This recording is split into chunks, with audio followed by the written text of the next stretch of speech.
So in this video, I'm going to teach you how to sell insurance on easy mode. This is the easiest way that anyone can learn how to sell life insurance over the phone or in person. And I promise you, if you steal these 3 questions and use this simple framework, it will help you make more money selling life insurance and absolutely win as a life insurance agent. It's changed my life because my first year as a life insurance agent, I sold over $550,000 of annual premium as a brand new agent. I knew nothing what I was doing, but all I had were these 3 simple questions. And most importantly, as an agency, I have an agency at Legacy Family Life. We've done over $9 million in sales in the last 2 years, and we use these 3 framework questions. And most importantly, this is so good, it helps us sell over $900,000 a month in premium because of these 3 questions. I just want to give you guys the truth. This stuff works, and you can literally steal this after this video to sell on easy mode and sell over $10,000 of premium every single month if you do this. It's 3 simple questions. I'm going to break this down, and I promise you can literally start closing deals within 15 minutes. Most people don't have a good script, and this is going to help fix that for you. So how to sell life insurance on easy mode. Okay, I want you to first understand the importance of 3 simple questions. Okay, question number 1. Okay, and if all you had was this script, this would work.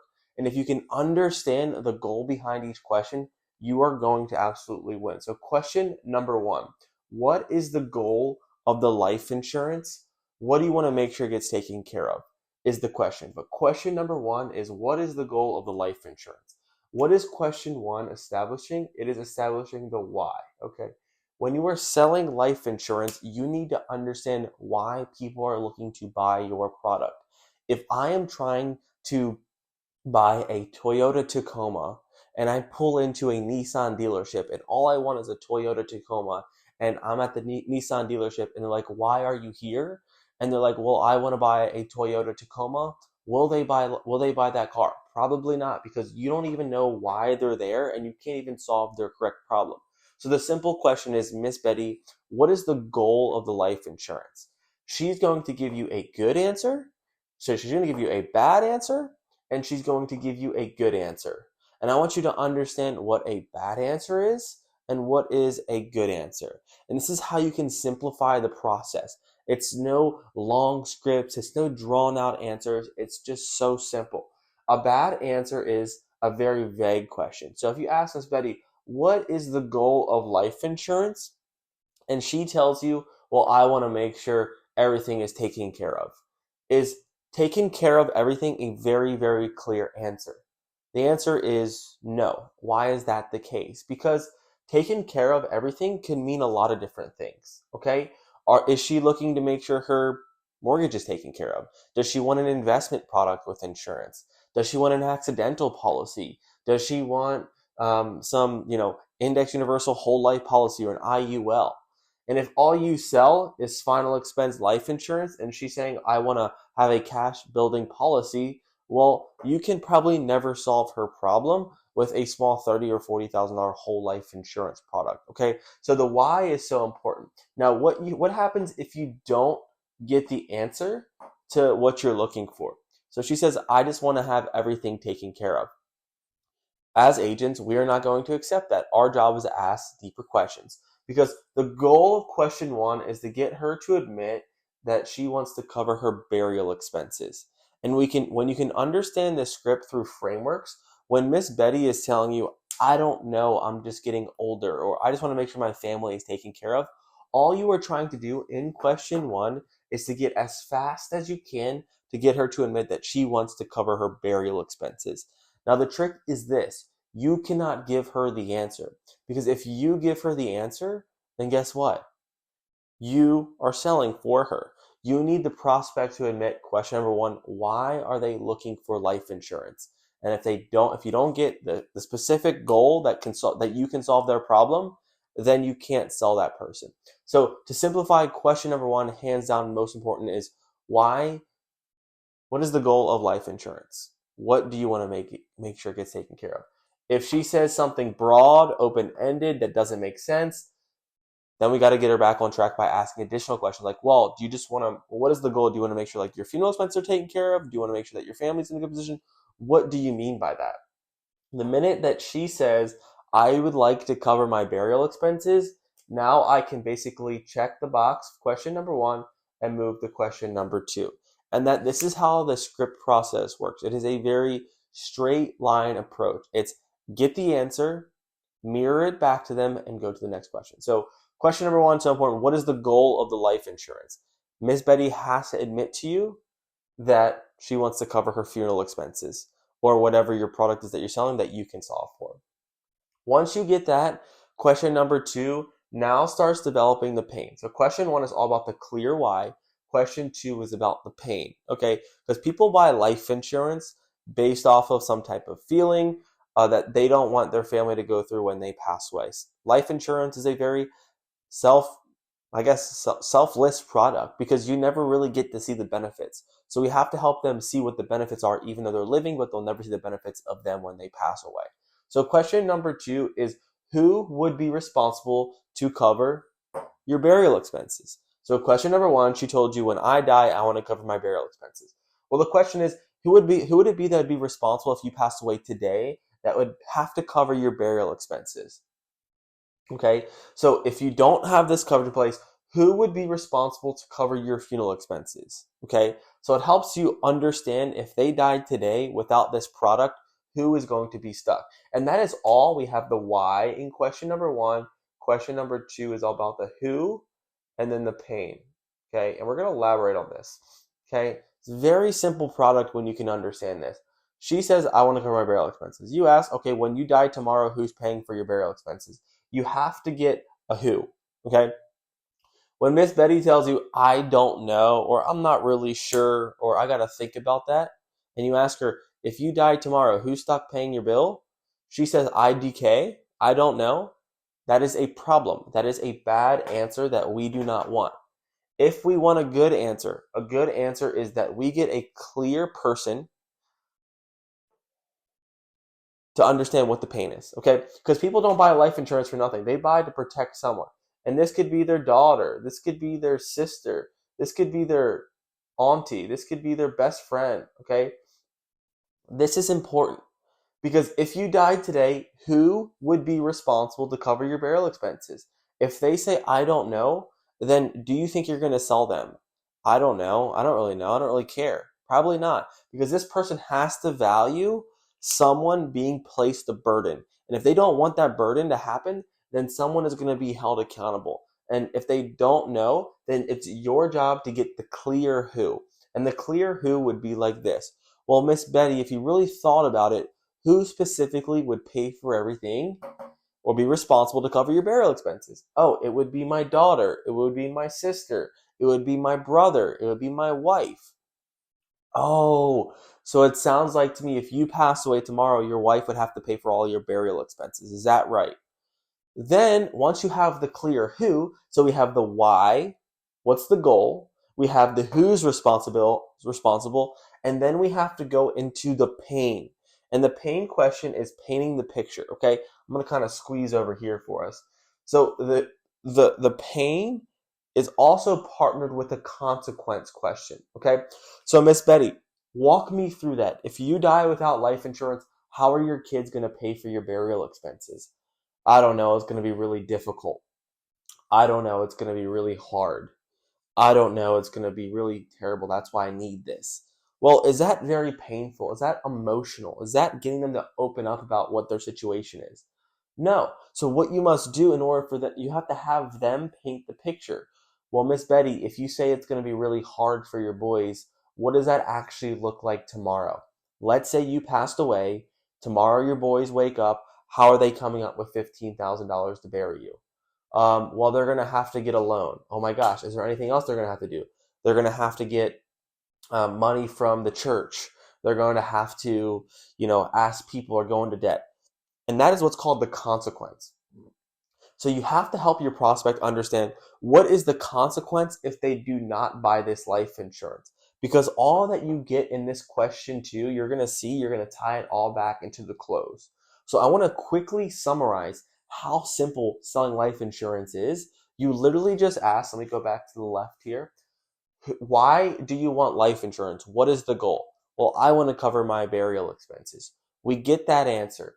Question number 2, Who would it be that would be responsible if you died to pay for your burial expenses? Oh, it's going to be my wife.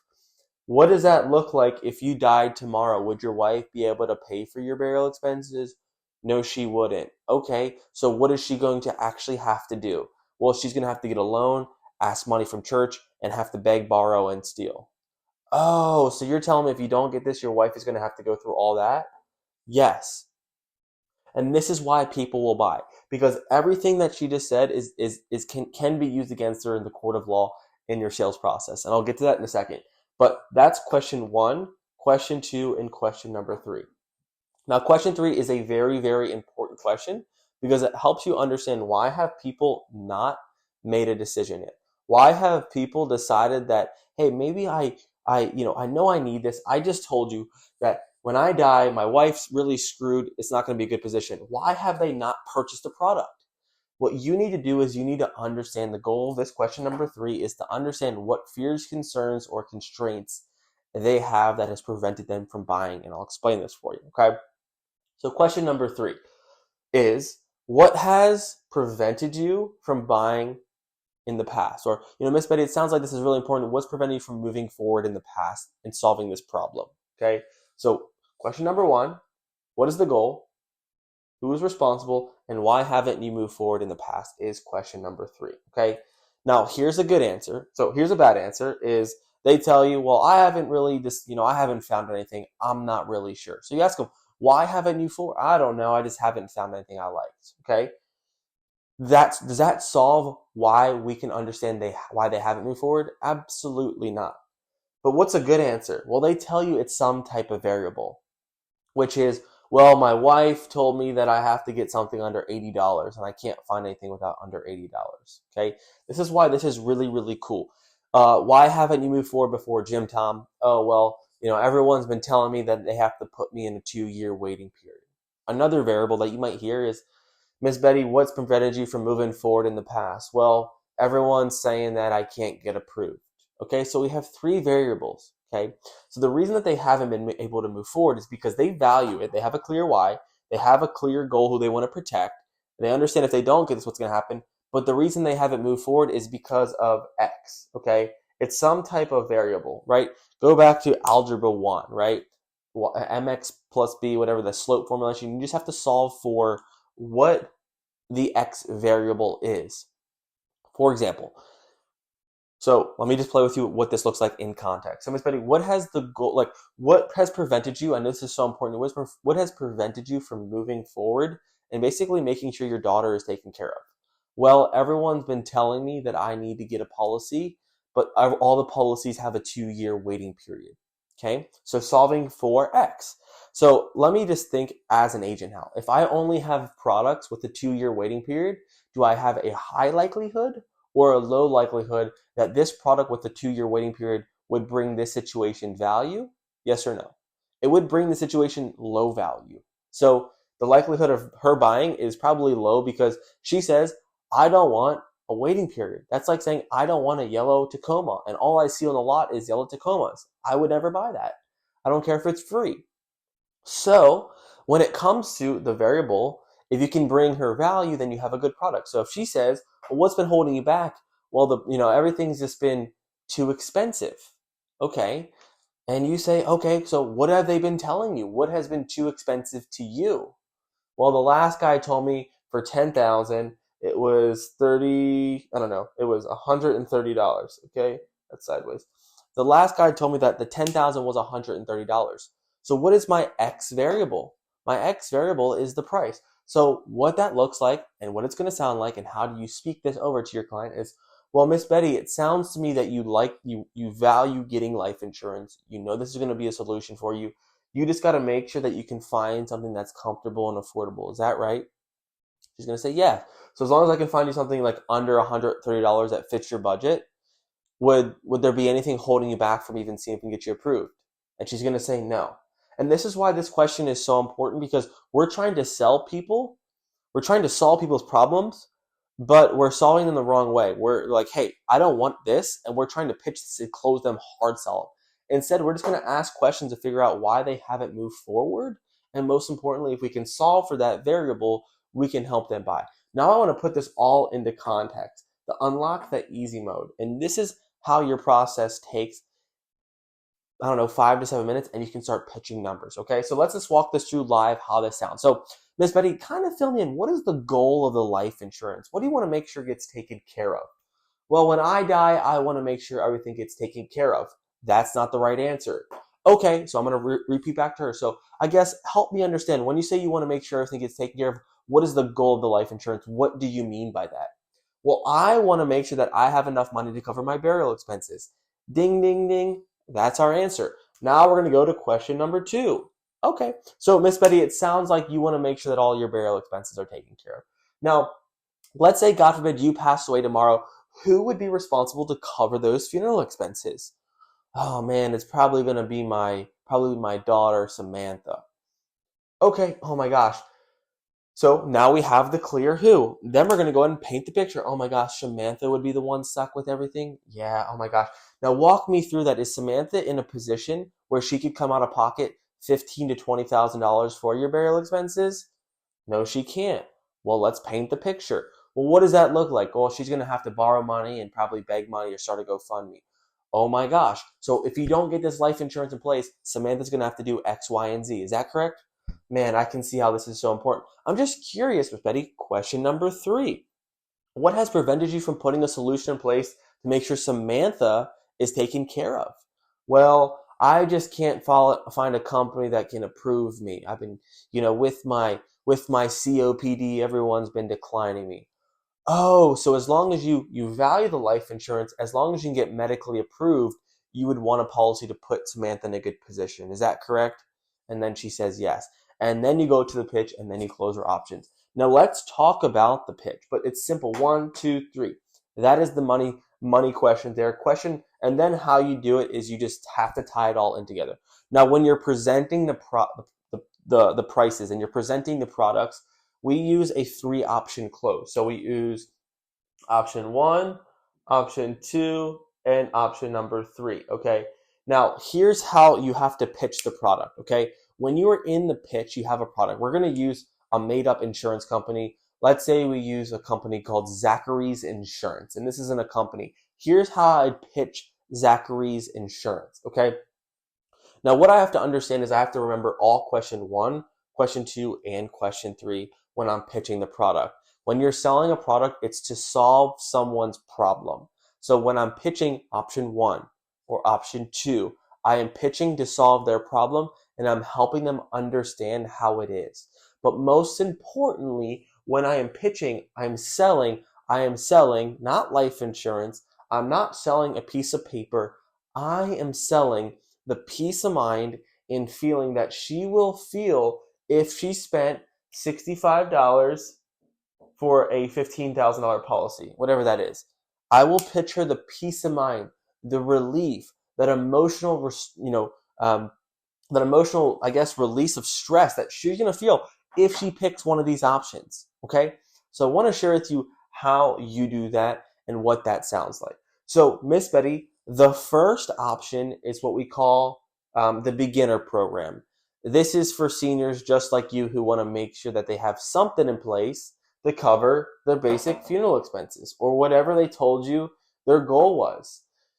This is the beginner program that will make sure that your funeral expenses are completely paid for.